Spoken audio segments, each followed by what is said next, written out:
How do you feel about term limits? Well, I have to say I've evolved in this process in regard to this issue of term limits. From what I can see, it's going to take a constitutional amendment to bring term limits, and I don't really like messing with the Constitution. And in a sense, the voter is the term limiter.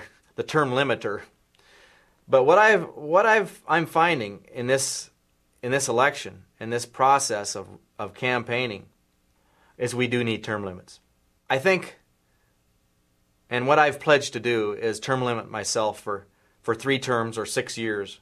I think that's enough. The stressful environment and just the peer pressure in Washington, D.C. and things, I think 6 years is enough, and there's nobody that can't be replaced. Now, as far as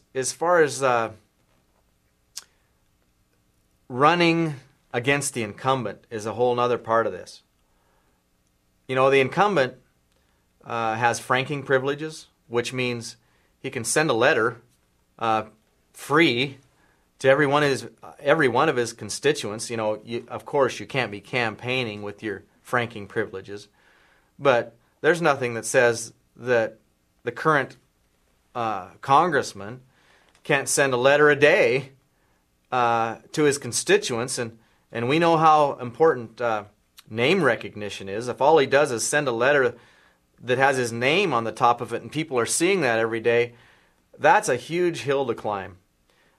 Just the money side of it, and the fact is that the incumbent has offices set up in each major town, and part of the battle of running against the incumbent is just getting up to speed in regard to infrastructure and signage and presence in each town and people that are there working for the incumbent. So if we want to have statesmen representing us in Washington, D.C., and what I mean by a statesman is somebody who works, he goes and serves, and then he comes home.